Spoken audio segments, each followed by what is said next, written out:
je devais avoir 15 ans et j'étais chef des Cœurs Vaillants de Saint-Gabriel. J'avais sous mes ordres 30 petits garçons de 10-12 ans et moi j'étais le chef. Et parmi eux, il y avait 2 frères, Georges et Nicolas, tous les 2 champions de football. Ils couraient avec la balle, ils savaient comment on joue au football. Je n'ai pas besoin de vous expliquer. Georges était beau garçon, plein, fort, et Nicolas, son frère, petit, gringalet, mais nerveux. Un jour, ils prennent un bain de mer sur la plage d'Alexandrie et Georges, le plus fort, le plus beau des 2, met son pied sur un oursin, ce qu'on appelle une ritsa, ici, et la blessure s'envenime, mais en 24 heures, ce garçon de 10 ans est emporté, mort. J'ai été pour la première fois voir quelqu'un qui venait de mourir. J'ai été chez lui à la maison, ils habitaient du côté de Châteby-Sauterre, là-bas. Je suis monté avec ses petits amis de l'équipe et on est entré dans la chambre. Il était là, frais et rose, avec sa maman à côté de lui. Elle ne pleurait pas. Elle lui parlait. Georges, Georges. Et moi, je regardais ça et je me disais, elle est folle? Elle est folle? Non, elle n'était pas folle. Elle n'était pas folle. Georges, pour elle, était toujours vivant. Georges ne pouvait pas mourir. Son Georges, son petit Georges, encore tout frais et tout rose, elle ne pouvait pas croire qu'il pût mourir.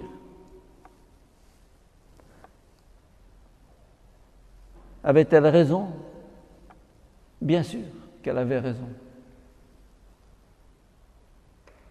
Bien sûr qu'elle avait raison.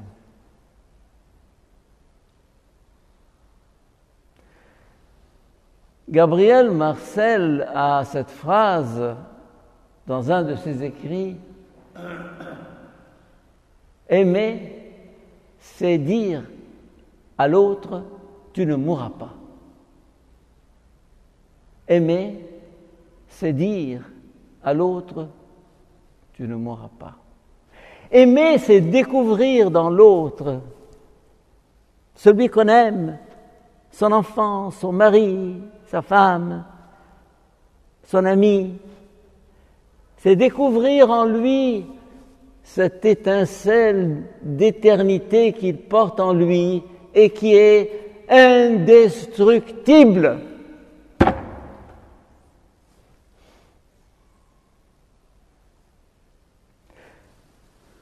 Vous allez me dire, c'est parce que tu crois, c'est parce que tu as la foi que tu dis cela.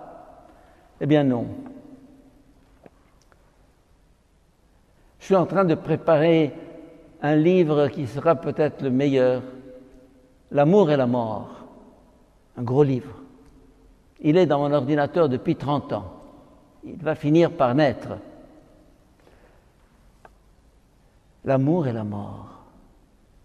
Et pourquoi je mets en rapport l'amour et la mort?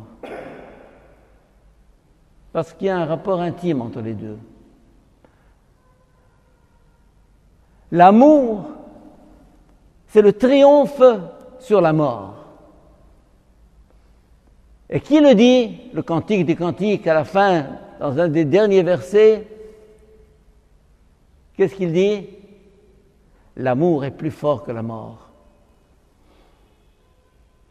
L'amour est plus fort que la mort. Et quand on a aimé quelqu'un, quand on a aimé un être cher, avec lequel on a vécu, avec lequel on a partagé sa vie, ses soucis, ses bonheurs, ses malheurs, et que tout à coup, boum, ils disparaissent. On se dit, pas possible. Oui, il a disparu. Il a disparu.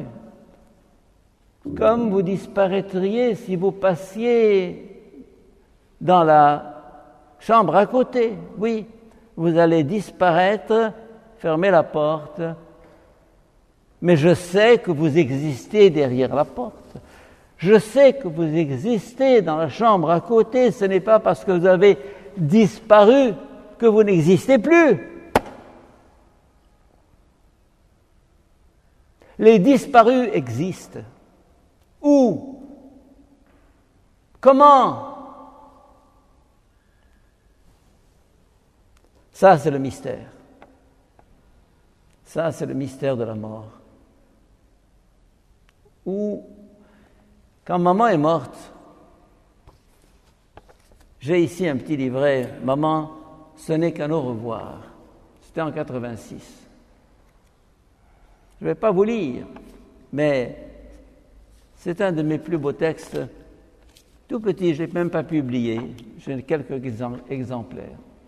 Et j'étais au Caire quand on m'a dit que maman est morte. Je lui ai dit, aïe, j'ai pris le train le lendemain, j'arrive, elle était là, couchée sur le lit. Je suis entré dans la chambre, on m'a laissé seul, par respect. Je l'ai regardée. Et je lui ai dit, maman, où es-tu? Où es-tu? Pourquoi est-ce que tu ne me dis pas, comme toutes les fois que j'arrivais dans ta chambre à Tito, Henri, comment vas-tu? Tu as faim? Je t'ai préparé un bon plat. Tu as de l'appétit? Pourquoi est-ce que tes yeux ne s'ouvrent pas, tes lèvres ne me disent pas, ne souris pas? Et je suis entré en dialogue avec elle. Des larmes ont coulé, mais pas des larmes de tristesse, de douleur, de désespoir, des larmes de tendresse. Maman, je sais que tu vis, tu es vivante. Elle ne peut pas mourir. Aimer, c'est dire à l'autre, tu ne peux pas mourir, indépendamment de toute foi, de tout message, de tout évangile, de toute révélation. C'est là la révélation. Chacun de nous porte en lui la certitude que la mort est une illusion. Une illusion.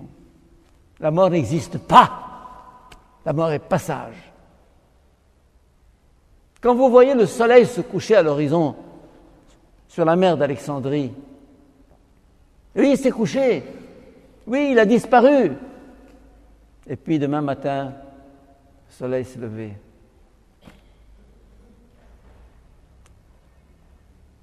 Si nos ancêtres, les pharaons, les anciens d'Égypte, les anciens Égyptiens, ont construit toute leur religion sur la résurrection, sur la naissance, c'est qu'ils savaient de façon certaine, avant même Jésus-Christ, ils savaient que la mort est passage, transformation, métamorphose.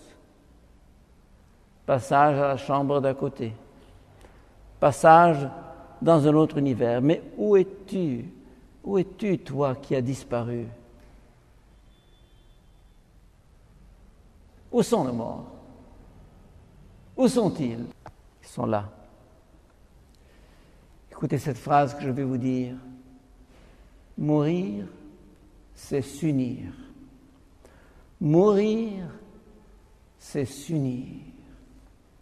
Tu étais devant, désormais tu es dedans. C'est ça. Ça, c'est la mort. Tu es passé du dehors au dedans. Tu es passé du devant au dedans. Et nous sommes maintenant un, pour l'éternité, pour toujours. Qui nous séparera de ceux que nous avons aimés? Qui Saint Paul a des phrases formidables. Qui nous séparera de l'amour du Christ? Ni la mort, ni la vie, ni le passé, ni le présent, ni les anges, ni les principautés. Rien. Rien.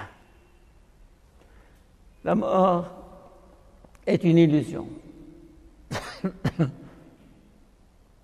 La mort est passage, transformation, métamorphose. Et toutes les fois que nous contemplons un visage aimé, toutes les fois que nous contemplons un visage aimé qui nous sourit ou qui pleure, et que nous le regardons, nous devons nous convaincre à nouveau que toi, tu ne disparaîtras jamais. Dieu nous a créés pour la vie. Dieu ne nous a pas créés pour la mort. Il n'a pas triché avec nous. Il nous a créés pour la vie. Cette vie qu'il nous a donnée doit passer par une métamorphose, par une transformation, par une mutation, appelez ça comme vous voudrez, pour qu'elle dépasse la mort, pour s'installer dans ce que nous appelons la vie éternelle. Dieu est le Dieu des vivants et il nous appelle à être vivants, vivants avec lui, et nous le serons pour toujours et ensemble. Amen. Dieu vivant.